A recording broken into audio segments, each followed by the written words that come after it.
Silawan sudah dianggarkan dana sebanyak 7.120.000 untuk kegiatan sosialisasi penanggulangan HIV/AIDS di desa.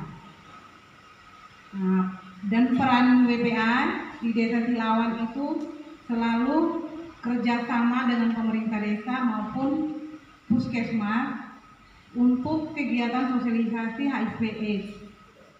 Peran yang WPA lakukan di desa Silawan selalu lobby dengan kepala desa atau pemerintah desa terkait untuk hak-hak ODA. Yang pertama di tahun 2022 WPA menyampaikan informasi kepada Bapak Desa serta staf yang ada untuk diberikan bantuan berupa ternak babi kepada ODA yang terbuka. Jadi di tahun 2022 itu kita punya ODA 3 orang yang terbuka itu mendapat ternak babi. Dan di tahun 2023 kita punya anggaran sebanyak 10 juta. 10 juta itu 2 jutanya dibagi untuk WPA. Kami di desa Silawan itu WPA-nya 8 orang karena dananya terbatas. Jadi per WPA dibayar dalam 1 tahun itu 250.000. Jadi kami WPA 8 orang dapat untuk 1 tahun itu 2 juta. Dan anggaran yang lain untuk kegiatan sosialisasi dan juga mobile visiting. Kegiatannya sudah berlangsung dan penanggulangannya selanjutnya itu kita bekerja sama dengan kepala dusun, RT, tokoh adat, tokoh masyarakat. Itu kita mobile visiting-nya per dusun, bukan tepat pada satu titik saja, tidak, tapi kita rolling tiap dusun.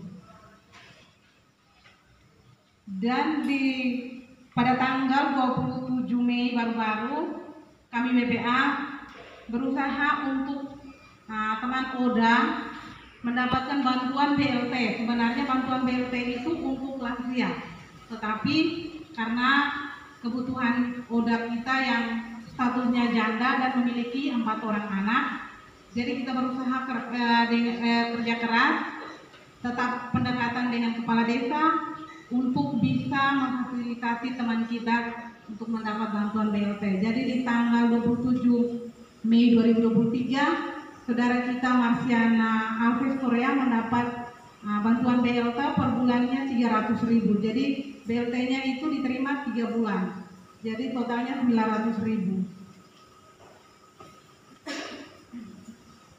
Jadi kita WPA harus banyak-banyak lobby dengan pemerintah desa. Karena kita sangat mau dibilang karena kita lah, makanya kita bisa menghindari dari stigma dan diskriminasi untuk teman kita. Karena bukan kita, siapa lagi yang bisa membantu mereka. Harapan mereka satu-satunya adalah teman WPA. Jadi tetap semangat untuk memotivasi mereka dan memberi dukungan kepada mereka. Mungkin sekian dari kelompok WPA di Silawan. Terima kasih. Ya, ODIF.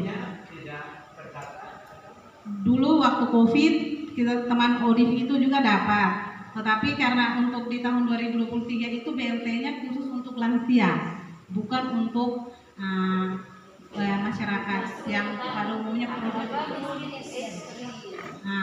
jadi di tahun 2023 itu tidak masuk karena pendekatan terus dengan kepala desa, lobby, karena status saudara kita ODIF ini dia statusnya janda memiliki 4 orang anak. Kalau bisa diberikan BLT untuk dia karena dia sangat membutuhkan itu. Jadi dari pihak desa juga mengiyakan dan menyetujui itu untuk memberikan bantuan kepada ODIF kita. Apa kesulitan yang dihadapi, tantangan yang dihadapi dalam proses advokasi? Tantangan yang pertama, kalau waktu advokasi itu yang awalnya pertama itu kita pendekatan dengan kepala desa, mengangkat masalah atau isu yang selama ini kita hadapi terkait dengan penanggulangan HIV yang ada di desa Silawan. Pada dasarnya kan kami mau dibilang desa Silawan itu desa yang perbatasan langsung dengan Timor Leste Artinya mereka para pelintas itu tidak melalui pintu batas, tetapi mereka lebih banyak dari jalan tikus.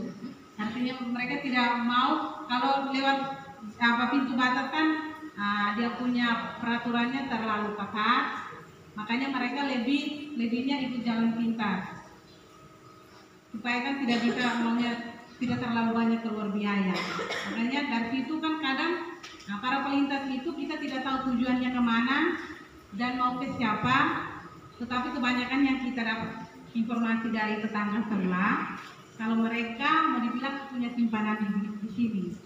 Nah, ya sebenarnya dibilang mau istri kedua kan dia juga masih tidak tahu, tapi yang kami tahu itu seperti itu.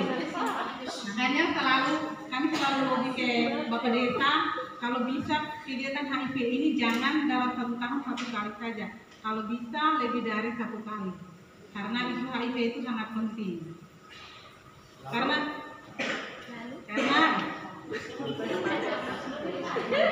bisa melihat dengan kasat mata, kita tidak bisa menilai bahwa ini orang kurus kayaknya dia kena HIV, tidak. Tetapi kita harus melalui pemeriksaan baru kita tahu bahwa ini orang terinfeksi HIV. Alokasi dana sekian juta itu memang proses desakannya dari WPA. Ada hal lain. Yang pertama itu desakannya dari kami WPA, dan juga kita Pastek kan sering mengikuti kegiatan di sini. Jadi waktu sesudah dari Bali, Bapak Ketua Lemongnya Pastek sempat mengatakan kepada Bapak Desa bahwa isu HIV itu sangat penting. Jadi kalau bisa dianggarkan untuk kegiatan sosialisasi di desa ini. Kerjasama berarti kan kerjasama antara pemerintah desa. Lalu bagaimana dengan puskesmas?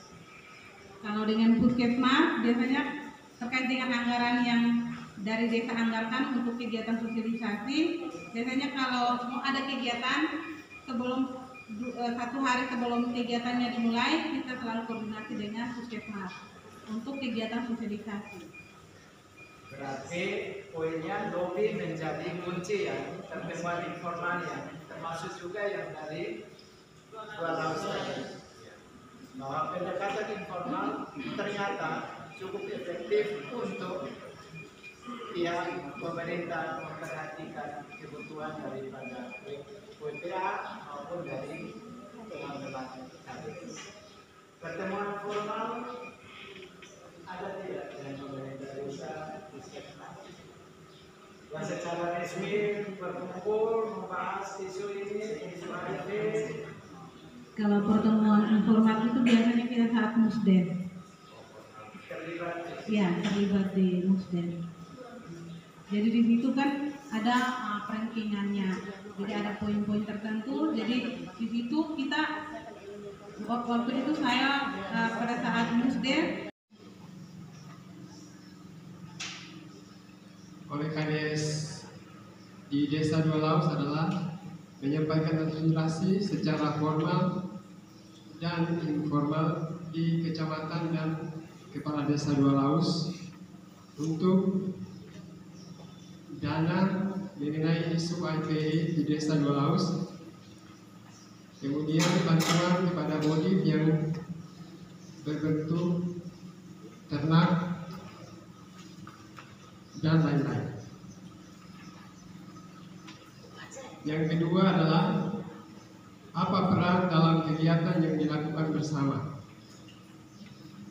Peran yang sudah dilakukan adalah peran sebagai Kades Moriskom yang meminta kebijakan pemerintah setempat, dalam hal ini camat atau sekcam. Terus yang kedua kepala Desa Dua Laut menyangkut hal isu HIV/AIDS. Ketiga, apa yang menjadi kesulitan yang dihadapi dalam melakukan kegiatan kerjasama tersebut? Yang menjadi kesulitan bagi kami adalah yang pertama, dari desa meminta data by name atau by address. Yang kedua, sudah menyampaikan pokok masalah, tapi sampai sejauh ini tidak ada keberlanjutan. Yang ketiga adalah tidak ada kejelasan atau tidak lanjut sampai saat ini. Terima kasih. Berarti ada yang sudah tercapai belum? Sudah. Yang konkretnya Ternak ayam, ternak. ada yang dapat? Ada. Siapa? Saya.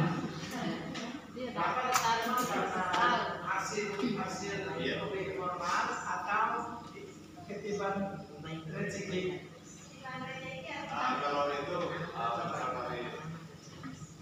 ya, kalau itu memang kami dengan Bapak Desa secara informal kami karena saya umum kalau Bapak ini beres tidak bisa, jadi kita masukkan audit ke dalam keluarga miskin atau yang kita bisa memberikan bantuan dan sisipkan di situ. Akhirnya Bapak Desa majuin untuk menyisipkan. Ayam berapa ekor? Berapa ekor? Ayam waktu itu 50 ekor tapi mati semua. Tidak ada sampai lagi.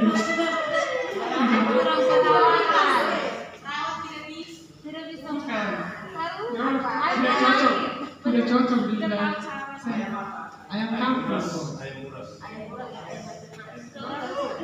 Persiapannya kenapa? Harus siapkan kandangnya yang baik.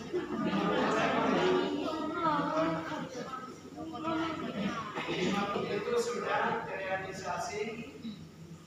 Keberhasilannya adalah karena lobby informal dari KDS. Ada lagi yang lain? Ada satu lagi tentang tentang isu HIV, memang sudah dianggarkan, tapi ujung-ujungnya saya pertanyakan lagi akhirnya kandas juga, karena sudah ditulis semuanya, terus tinggal istilahnya hari hanya atau sudah uangnya sudah dipakai ke yang lain. Masuk dalam KDS? Tidak. Sepertinya belum harus masuk.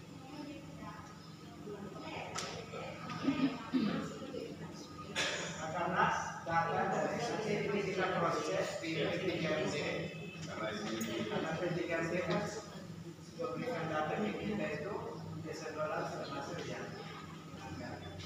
Jadi yang menganggarkan itu bisa Pak Keti, bersama Walaus, Cililo tadi, Cililo malah kita kami sebagai narasumber hari Senin.